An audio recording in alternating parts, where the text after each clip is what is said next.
अच्छा जी, अब हम पढ़ेंगे Newton's backward difference interpolation method. सही है। इसके अंदर हमारे पास क्या हो रहा होता है, हमारे पास अगेन कोई वैल्यूज़ होंगी। सही है। ये चीज़ तो हमने पिछले में भी पढ़ी है फॉरवर्ड मेथड के लिए न्यूटन के, और अभी हम बैकवर्ड के लिए भी पढ़ रहे हैं। तो स्टेप्स शुरू करना सिमिलर होगा। हमने Pn-1 जितने भी टर्म्स हैं गिवन, उन 1-1 तक डेल्टा वाई कंप्यूट करना है। सही है। डेल्टा वाई जब हम कंप्यूट करेंगे तो हमारे पास आगे ये फार्मूला में यूज़ हो रहा होता है। तो यहाँ पे आ जाएगा 1, यहाँ पे आ जाएगा 3 -3, यहाँ पे आ जाएगा -4 डेल्टा स्क्वायर वाई। हमारे पास क्या हो जाएंगे -4 और ये 1 के बाद आ जाएगा डेल्टा क्यूब, ये हो जाएगा हमारे पास 3। ठीक है, ये हमारे पास वैल्यूज़ आ गए। अच्छा, अब फॉर्मूले में यहाँ पे क्या चेंज है? सिमिलरली सेम फार्मूला है, बस थोड़ा सा डिफरेंस है। थोड़ा सा डिफरेंस क्या है वो हम अगर समझ लेंगे तो ज़िंदगी आसान हो जाएगी। वहाँ पे हम लोग y1 लिखते थे। सही है। अगर ये फार्मूला हम देखें तो हमारे पास ये फार्मूला था। इस फार्मूले में टोटल कितनी चेंज है? ये yn हो जाएगा, ये yn हो जाएगा, ये yn हो जाएगा, ये yn हो जाएगा, p-1 की जाएगा +1 हो जाएगा, +1 हो जाएगा, +2 हो जाएगा। That's it. सिंपल हमारे पास ये फार्मूला होगा। सही है। तो इसको एक दफ़ा लिख लेते हैं ताकि जहन में बैठ जाए। yn plus p into delta y n. सही है। 1 स्क्वायर 1 फैक्टोरियल प्लस p+1। सही है। Delta y delta square y n upon 2 factorial plus p+1 p+2। सही है। और delta y cube y n upon 3 factorial. सही है।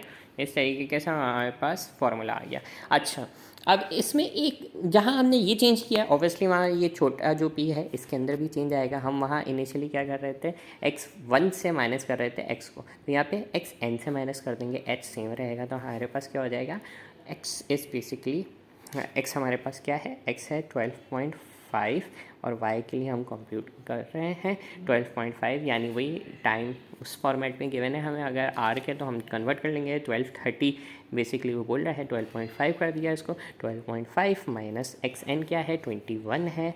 सही है। अपॉन 3 है, डिफरेंस इन टर्म्स के बीच में 3 है, इस वजह से। सही है। जब हम इसको बेसिकली कैलकुलेटर में डालते हैं तो हमें पता लग जाएगा हमारे पास वैल्यू क्या आ रही है।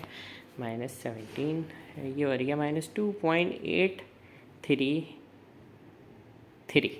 है। दैट्स हमारे पास p। अब इसको ज़रा कंप्यूट कर लेते हैं ताकि ये भी जहन में बैठ जाए कि हाँ ये कैसे सॉल्व होगा 12.5 के लिए।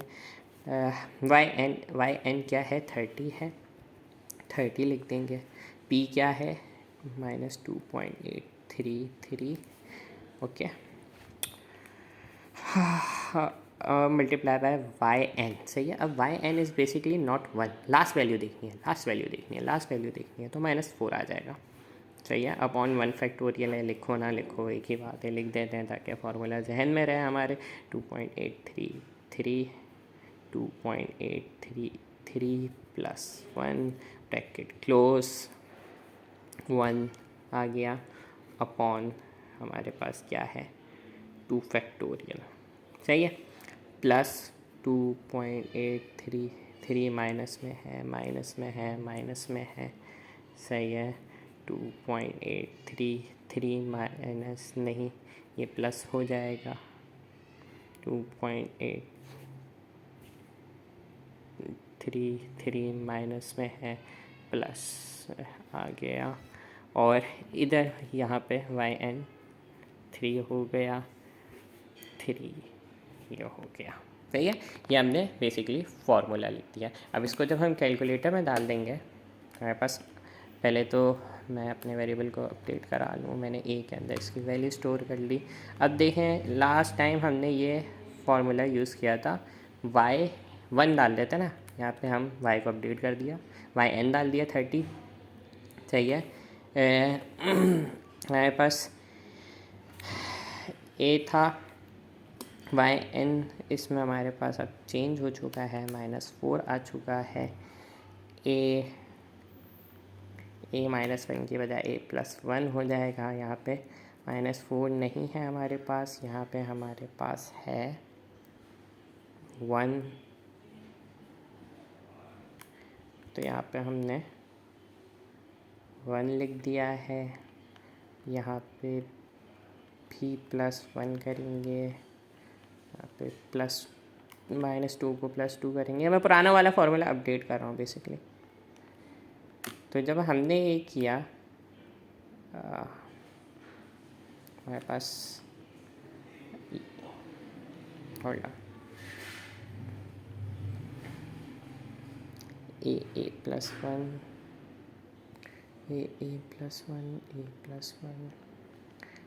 तो इसको मैं फॉर्मूले में डाल के आपको बताता हूँ। सही है। तो एक करेक्शन है, ये -1 था। जब हम -4 -3 करेंगे ऑलरेडी -3 के बीच, तो ये प्लस हो जाएगा, तो -4 ये इस तरीके से आ जाएगा।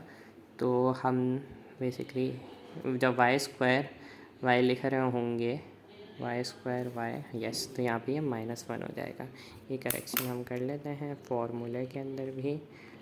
तो हमारे पास जो आंसर आएगा जब हम फॉर्मूले के अंदर इसको डालेंगे, सही है, तो 36.571